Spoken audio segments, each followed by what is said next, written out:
जय हिंद दोस्तों, आप सभी का बहुत बहुत स्वागत है मेरे YouTube चैनल में।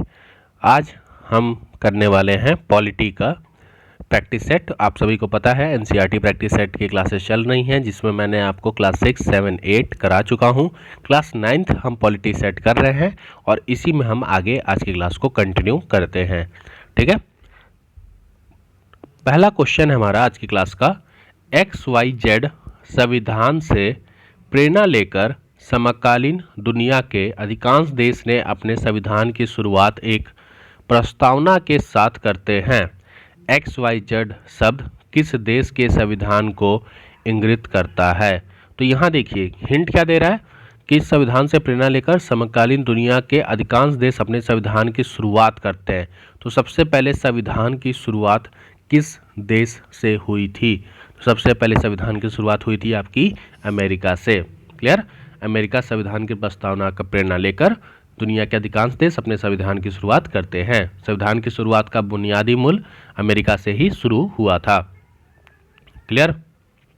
आगे बढ़ते हैं। भारतीय संविधान की प्रस्तावना में समाजवादी और पंथ निरपेक्ष शब्दों को किस संविधान संशोधन द्वारा जोड़ा गया है? समाजवादी और पंथ निरपेक्ष, बताइए। तो ये जोड़ा गया है 42वें संविधान संशोधन।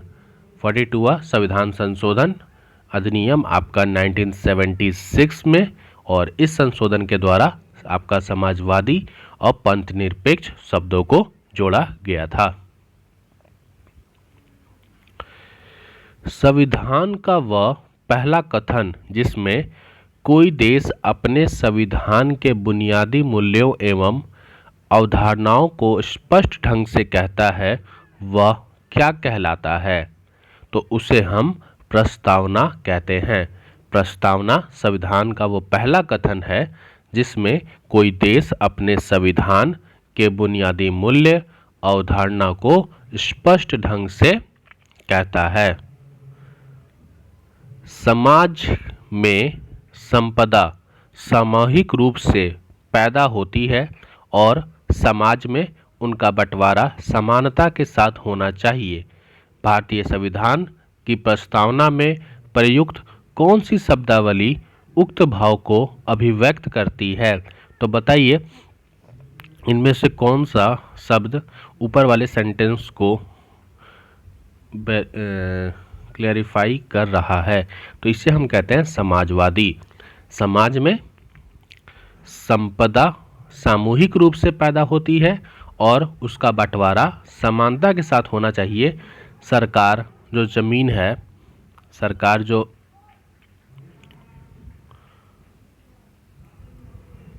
सरकार जमीन हो गया, उद्योग हो गए, धंधों की हकदारी होती है, इसमें जो जुड़े कायदे कानून होते हैं वह इस तरह बनाती है जिससे आपका सामाजिक और आर्थिक असमानताएं कम हो सकें। ठीक है, तो इसका आंसर क्या हो जाएगा? समाजवादी। आगे बढ़े। लोकतंत्र बचाओ का नारा किनके द्वारा दिया गया था? लोकतंत्र बचाओ का नारा किसके द्वारा दिया गया था? ये क्लास 9 चैप्टर 3 उसका क्वेश्चन है। अभी जितने क्वेश्चन मैं करा रहा हूँ सब क्लास 9th के हैं। जैसे 10th आएगा मैं आपको बता दूंगा कि 10th के क्वेश्चंस कर रहे हैं। तो ये नारा दिया गया था JP नारायण, जयप्रकाश नारायण। 1977 में हुए लोकसभा चुनाव में जयप्रकाश के नारायण के नेतृत्व में जो पार्टी थी, पार्टी का नाम क्या था इनकी?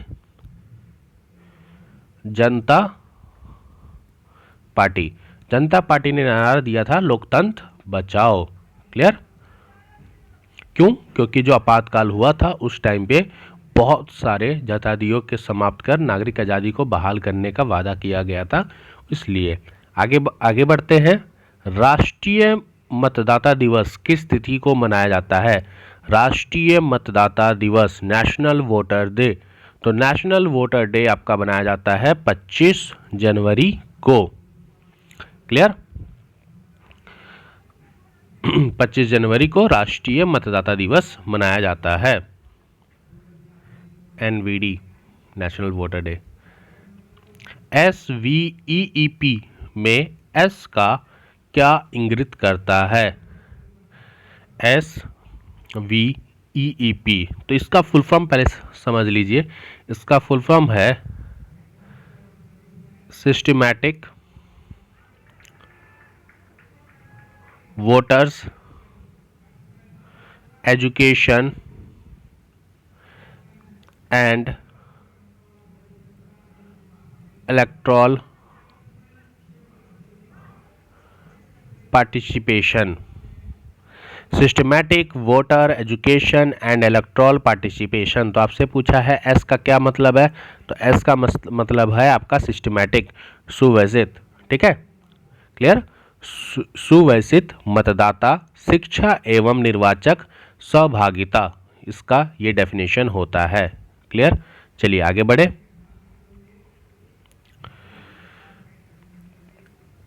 अगला क्वेश्चन है हमारा,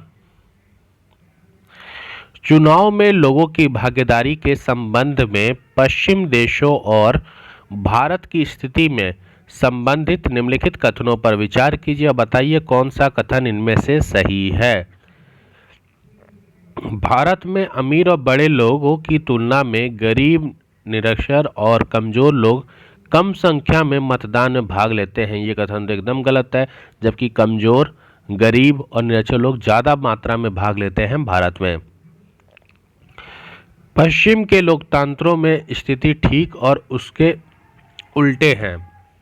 पश्चिम के लोकतंत्र में स्थिति ठीक उसके उलट है। अमेरिका में अगर देखा जाए ये चीज़, तो अमेरिका में गरीब लोग, अफ्रीकी मुल्क के लोग और या फिर जो ये लोग हैं, इसमें जो श्वेत लोग हैं इनकी तुलना में काफ़ी कम मतदान करते हैं। तो ये आंसर भी आपका गलत हो जाएगा, आपका ऑप्शन डी, ना तो पहला ना तो दूसरा। चलिए असर्शन और रीजन वाला क्वेश्चन आ गया है। पहला हम पढ़ते हैं कथन, भारत के प्रधानमंत्री का कार्यकाल तय नहीं होता। तय नहीं होता, ओके। प्रधानमंत्री तब तक अपने पद पर रह सकते हैं जब तक वह पार्टी या गठबंधन के नेता हैं। बात तो एकदम सही है कि राष्ट्रपति जो होते हैं वो लोकसभा में जिनकी बहुमत वाली पार्टी होती है उसके गठबंधन के नेता को प्रधानमंत्री नियुक्त करते हैं। अगर किसी एक पार्टी का गठबंधन बहुमत हासिल नहीं होता है तो राष्ट्रपति उस व्यक्ति को प्रधानमंत्री के रूप में नियुक्त करते हैं और उसे हटा भी देते हैं। तो अगर आपके पास अगर मान लीजिए गठबंधन नहीं है, बहुमत नहीं है, तो आप उस पद से हट सकते हैं। तो इसमें ऑप्शन ए हो जाएगा। ए एंड आर दोनों सही है और आर ए का सही स्पष्टीकरण है। मंत्रिपरिषद के कौन से समूह के मंत्री शिष्ट समूह के माने जाते हैं? तो इसका राइट आंसर हो जाएगा कैबिनेट मिनिस्टर। मंत्रिपरिषद के निकाय के जो सरकारी नाम है उनमें सारे मंत्री होते हैं और इसमें जो कैबिनेट मंत्रिपरिषद होते हैं वो शीर्ष होते हैं, जो करीब लमसम 20 से 25 होते हैं। ठीक है, और राज्य मंत्री कौन होता है? तो राज्य मंत्री अपने विभाग के जो कैबिनेट मिनिस्टर होते हैं उनसे जुड़े होते हैं, तो ये इनसे अटैच होते हैं। भारत के रक्षा बलों का सुप्रीम कमांडर कौन होता है? भारत के रक्षा बलों का सुप्रीम कमांडर कौन होता है? तो वह होते हैं राष्ट्रपति। आगे बढ़ते हैं। भारतीय संवैधानिक व्यवस्था के अनुसार राष्ट्रपति अपने अधिकारों का इस्तेमाल मंत्रिपरिषद की सलाह पर ही करता है। राष्ट्रपति मंत्रिपरिषद को अपनी सलाह का पुनर्विचार करने के लिए कह सकता है, लेकिन अगर वही सलाह राष्ट्रपति को दोबारा मिलता है तब राष्ट्रपति कुछ नहीं कर सकते। राष्ट्रपति बाध्य हो जाते हैं और उन्हें मानना ही पड़ता है। क्लियर? चीज़ें समझ आ गई होंगी आपको। अगर राष्ट्रपति चाहें तो कुछ समय के लिए उसको बिल को रोक सकते हैं, उस विधेयक पर पुनर्विचार के लिए संसद में वापस भेज सकते हैं, लेकिन अगर संसद ने उस बिल को, विधेयक को दोबारा पारित करके भेज दिया तो राष्ट्रपति को उस पर साइन करना ही पड़ेगा। चलिए बताइए इसमें से कौन सा कथन सही है? दुनिया के सभी लोकतंत्र में प्रधानमंत्री के अधिकार हाल के दशकों में इतने बढ़ गए हैं कि संसदीय लोकतंत्र को कभी कभी सरकार का प्रधानमंत्री रूप कहा जाने लगा है। बात तो ये सही है कि हाल ही के दिनों में जो प्रधानमंत्री का पावर है वो बढ़ गया है। भारत की गठबंधन की राजनीति के उभार से प्रधानमंत्री के अधिकार कुछ हद तक सीमित है। गठबंधन होगी तो सीमित ही रहेंगे। गठबंधन सरकार का प्रधानमंत्री अपनी मर्जी से फैसला नहीं ले सकता। ये कथन भी सही है और ये भी सही है, तो इसका राइट आंसर हो जाएगा ऑप्शन सी।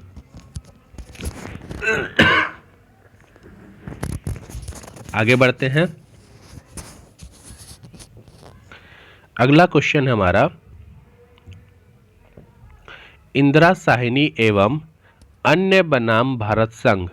इंदिरा साहनी एवं अन्य बनाम भारत संघ का प्रसिद्ध मामला किसके लिए प्रसिद्ध है? तो ये आपका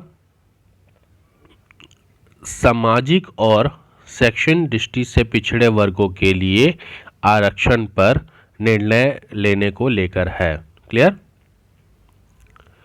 भारत के सर्वोच्च न्यायालय ने इन सभी मुकदमों को एक साथ जोड़ दिया था और इस मुकदमे में इंदिरा साहनी एवं जो भारत सरकार मामला कहा जाता है सर्वोच्च न्यायालय के, इसमें 11 सबसे जो वरिष्ठ वरिष्ठ न्यायाधीश ने दोनों पक्षों की दलील सुनी थी। ठीक है, ये किससे था? सामाजिक और शैक्षणिक दृष्टि से पिछड़े वर्ग के आरक्षण को पर निर्णय से लेकर था। भारत का मंत्रिपरिषद सामूहिक रूप से किसके प्रति उत्तरदायित्व होता है?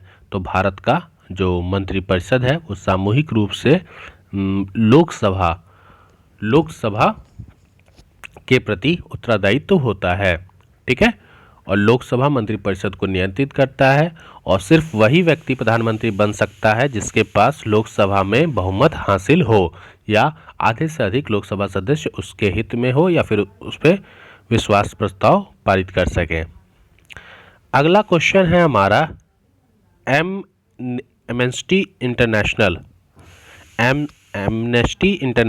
क्या है? तो ये एमनेस्टी इंटरनेशनल आपका एक संगठन है, अंतर्राष्ट्रीय मानवाधिकार संगठन है जो कैदियों की स्थिति के बारे में सूचना इकट्ठा करता है और उनके साथ जो ज्यादती हो रही है उसके बारे में ये बताता है और उनके साथ जो अमेरिकी कानून के अनुसार व्यवहार नहीं किया जा रहा है उन सब चीज़ों पे ये ध्यान देता है। तो ये किस चीज़ पे है? ये मानवाधिकार को लेकर एक सजग और एक अंतर्राष्ट्रीय संगठन है आपका। क्लियर? आगे बढ़े। मौलिक अधिकार किसे कहते हैं? मौलिक अधिकार किसे कहते हैं? तो मौलिक अधिकार किसे कहते हैं? जीवन के लिए बुनियादी रूप। आप ऑप्शन देख लीजिए, फिर मैं राइट आंसर डायरेक्ट बता दूंगा। मौलिक अधिकार जीवन के लिए बुनियादी रूप से आवश्यक वैसे सभी अधिकार जिससे संविधान विशेष दर्जा प्राप्त करता हो। विश्व के अधिकार देश लोकतंत्र की तरह भारत में भी यह अधिकार संविधान में ही दर्ज है। हमारे जीवन के बुनियादी रूप से जो भी जरूरी अधिकार होते हैं उन्हें विशेष दर्जा दिया जाता है और उन्हीं चीज़ों को हम मौलिक अधिकार कहते हैं। आगे बढ़ते हैं। भारत में राष्ट्रीय मानवाधिकार आयोग का गठन कब किया गया था? तो भारत में राष्ट्रीय मानवाधिकार आयोग का गठन किया गया था वर्ष 1993 में। ठीक है, और जो मानवाधिकार जो पीड़ित होते हैं वो राष्ट्रीय मानवाधिकार आयोग का काम क्या होता है कि उनके हित में काम करना, उनकी स्वतंत्रता के लिए काम करना, ये सब चीज़ें उसमें शामिल होती हैं। अगला क्वेश्चन है हमारा, भारत में संपत्ति के अधिकार की वर्तमान स्थिति क्या है? भारत में संपत्ति के अधिकार की वर्तमान स्थिति क्या है? तो संपत्ति का अधिकार पहले आपको पता है कि एक मौलिक अधिकार था, लेकिन इसको हटा दिया गया। इससे अब एक संवैधानिक अधिकार है। तो भारत में ये एक ऐसा है संवैधानिक अधिकार है। अधिकारों का दायरा संविधान द्वारा आपका सीमित किया जाता है, मौलिक आधिकारिक अधिकार तक ही सीमित नहीं है, इसमें कुछ और भी अधिकार आते हैं, जैसे आपका संवैधानिक अधिकार। ठीक है, संपत्ति रखने का अधिकार पहले मौलिक अधिकार था, लेकिन बाद में से संवैधानिक अधिकार कर दिया गया। क्लियर, आगे बढ़ते हैं। सर्वोच्च न्यायालय या उच्च न्यायालय द्वारा सरकार को जारी किया गया औपचारिक लिखित आदेश क्या कहलाता है? तो सर्वोच्च न्यायालय या फिर उच्च न्यायालय द्वारा सरकार को जारी किया गया औपचारिक लिखित आदेश हम रिट कहते हैं। क्लियर। भारत का पड़ोसी देश श्रीलंका कब स्वतंत्र हुआ था? तो भारत का पड़ोसी देश श्रीलंका 1948 ईस्वी में स्वतंत्र हुआ था, हमसे एक साल बाद 1948। यूरोपीय संघ का मुख्यालय ब्रुसेल्स में स्थित है। ब्रुसेल्स किस देश की राजधानी है? तो बताइए ब्रुसेल्स किस देश की राजधानी है? और ये आपने पढ़ा भी होगा कि इसको ब्रुसेल्स को उस देश की राजधानी क्यों बनाया गया था, क्योंकि यहाँ पे बहुत ही शांति, यहाँ पे कम्युनिटी गवर्नमेंट, ये सारी चीज़ें थी। तो बताइए, तो ये आंसर हो जाएगा आपका बेल्जियम। बेल्जियम रोल मॉडल आपने पढ़ा होगा, बेल्जियम और श्रीलंका वाला केस, ये हम क्लास 10th चैप्टर 1 में आ गए हैं। क्लास 10 का चैप्टर 1 बेल्जियम श्रीलंका केस, अगर आपको याद है तो। बेल्जियम का मॉडल कुछ जटिल लग सकता है, निश्चित रूप से जटिल है, क्योंकि खुद बेल्जियम में रहने वाले जो लोग थे वह इस व्यवस्था से बहुत ही सफल रहे थे, जिसके चलते गृहयुद्ध की आशंका पर विराम लग गया था, वरना गृहयुद्ध की स्थिति बेल्जियम में भाषा के आधार पर 2 टुकड़ों में बट जाती, जो हमने श्रीलंका में देखने को मिला था। क्लियर। सत्ता का क्षैतिज वितरण से क्या तात्पर्य है? सत्ता का क्षैतिज वितरण से क्या तात्पर्य है? तो इसका तात्पर्य है शासन के विभिन्न अंग जैसे विधायिका, कार्यपालिका के बीच सत्ता का वितरण करना। ठीक है, सत्ता का क्षैतिज वितरण का तात्पर्य है कि शासन के विभिन्न अंग हो गए जैसे विधायिका, कार्यपालिका और न्यायपालिका, इनके बीच जो सत्ता का है वो बंटवारा रहता है, और ये मतलब अपने अपने स्तर पर शक्ति का उपयोग कर सकते हैं।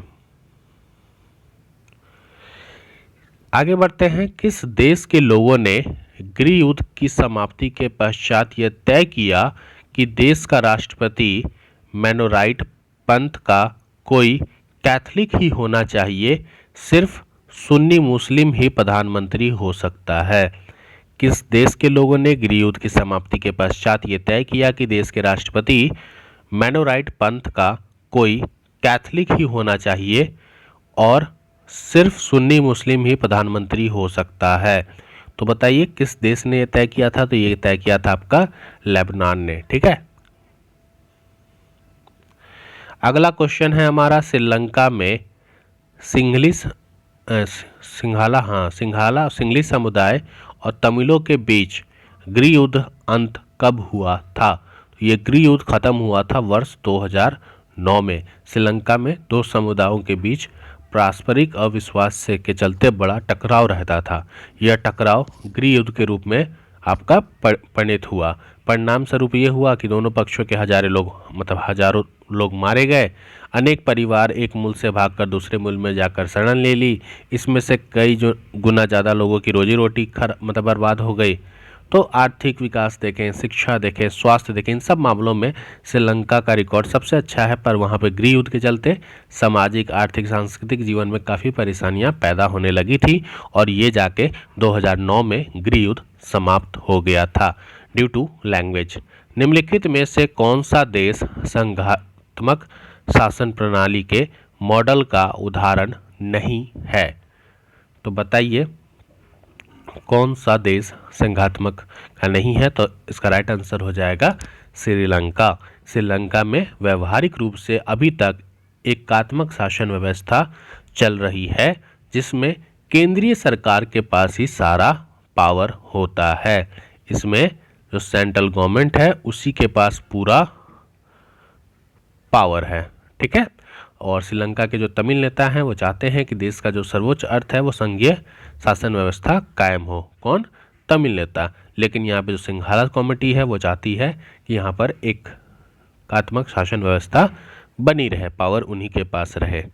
आगे बढ़ते हैं, रिक्त स्थान को भरना है। दुनिया के 193 देशों में केवल डैश देशों में संघीय शासन व्यवस्था है, लेकिन इन देशों में दुनिया का 40% जनसंख्या रहती है।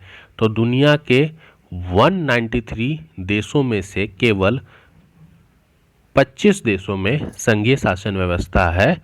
तो कितना हो जाएगा? 25 देशों में। क्लियर? चैप्टर 2 का क्वेश्चन था।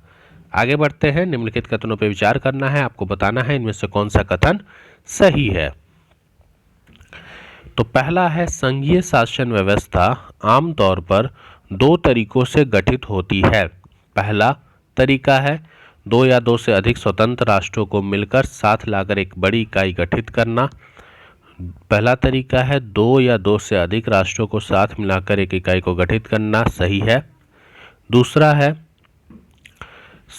संघीय शासन व्यवस्था के गठन का जो दूसरा तरीका बड़े देश द्वारा अपनी आंतरिक विविधता को ध्यान में रखते हुए राज्यों का गठन करना और फिर राज्यों और राष्ट्रीय सरकार के बीच में सत्ता का बंटवारा करना। ये भी सही है। तो आपका आंसर हो जाएगा ऑप्शन सी, 1 और 2 दोनों। अगला क्वेश्चन है हमारा, निम्नलिखित में से कौन सा विषय भारतीय संविधान के अनुसार संघ सूची में शामिल नहीं है? संघ सूची में कौन सा शामिल नहीं है? तो ये आंसर हो जाएगा आपका पुलिस। राज्य सूची में पुलिस, व्यापार, आपका व्यापार हो गया, वाणिज्य, कृषि और सिंचाई, ये सब आपका राज्य सूची में आता है। प्रांतीय और स्थानीय महत्व के विषय में है। ठीक है, राज्य सूची में वर्णित वारों में सिर्फ राज्य सरकार ही कानून बना सकती है, तो ये चीज़ ध्यान था। संघ सूची में पुलिस नहीं आता है। बैंकिंग, विदेशी मामले, प्रतिबद्धता, ये सब केंद्र सरकार के अंडर में आते हैं। संवैधानिक प्रावधानों और कानूनों के क्रियान्वयन की देखरेख में किसकी भूमिका सबसे महत्वपूर्ण मानी जाती है? तो संवैधानिक प्रावधान और कानूनों के क्रियान्वयन को देखरेख में किसकी भूमिका सबसे महत्वपूर्ण मानी जाती है? तो किसकी भूमिका सबसे महत्वपूर्ण मानी जाती है? न्यायपालिका की। क्लियर? निम्नलिखित में से कौन सी भाषा भारत की अनुसूचित भाषा संविधान की 8वीं अनुसूची में शामिल के दायरे में नहीं है? तो देखिए, नेपाली है, मैथिली है, सिंधी है, भोजपुरी ये आपका नहीं है शामिल। ठीक है, तो भारत की अनुसूचित भाषाएं ये आपने चैप्टर 2 में पढ़ा होगा। टोटल कितने हैं आपके? 22 है ना। तो असमी है, बांग्ला है, बोडो है, डोंगरी है, गुजराती है, हिंदी है, कन्नड़ है, कश्मीरी है, कोंकणी है, मैथिली है, मलयालम है, मणिपुरी है, मराठी है, नेपाली है, उड़िया है, पंजाबी है, संस्कृत है, संथाली है। जिसमें सबसे ज़्यादा आपकी बोले जाने वाली भाषा कौन सी है? ये आपकी हिंदी है। हिंदी कितना है? अकॉर्डिंग टू एनसीईआरटी 43.63% बोलने वाले लोग अनुपात हैं। बाकी इसमें सिंधी, तमिल, तेलुगु, उर्दू भी है। ठीक है, उर्दू 1.19%, तेलुगु 6.7%, तमिल 5.7%, सिंधी आपका 0.2% है। बाकी एनसीईआरटी चैप्टर 2 में आप देख लीजिएगा। जब केंद्र और राज्य सरकार से शक्तियां लेकर स्थानीय सरकारों को दी जाती है तो इस प्रक्रिया को क्या कहा जाता है? इस प्रक्रिया को सत्ता का विवेकीकरण, सत्ता का विकेंद्रीकरण कहा जाता है। जब केंद्र और राज्य सरकार से शक्तियां लेकर स्थानीय सरकारों को, पंचायतों को दी जाती है तो इसे हम सत्ता का विकेंद्रीकरण कहते हैं। भारत में राष्ट्रभाषा का दर्जा संविधान के अनुसार किस भाषा को दिया गया है? राष्ट्रभाषा, तो हमारे देश में राष्ट्रभाषा तो कोई है ही नहीं, तो ऑप्शन डी हो जाएगा, क्योंकि भारत के संज्ञा ढांचे के अनुसार दूसरी परिभाषा भाषा नीति को लेकर हुई है। हमारे संविधान में किसी भी एक भाषा को राष्ट्रभाषा का दर्जा नहीं दिया गया है। ठीक है, हिंदी जो है ये हमारे देश की राज्य भाषा मानी गई है। हिंदी हमारे देश में लमसम 40% लोग बोलते हैं, 40 से 45% लोग बोलते हैं और भारतीयों की ये मातृभाषा है। इसलिए भाषाओं के संरक्षण के लिए अनेक दूसरे उपाय किए गए हैं। क्लियर? आगे बढ़े। भारत की अनुसूचित भाषाओं में हिंदी के पश्चात सबसे ज़्यादा बोली जाने वाली भाषा कौन सी है? तो हिंदी के पश्चात सबसे ज़्यादा बोली जाने वाली भाषा आप बताइए कौन सी है? तो ये है आपकी बंगला। बंगला भाषा कितने परसेंट है? 8.03% बोले जाने वाली दूसरी भाषा है। और हिंदी कितनी थी? हिंदी थी आपकी, अच्छा हिंदी दिया नहीं है लेकिन हिंदी का मैं यहाँ लिख देता हूँ, हिंदी है आपका 43.63%। उर्दू का मैंने बताया था 1.19% है, ठीक है। और तेलुगु है कितना? 6.70%।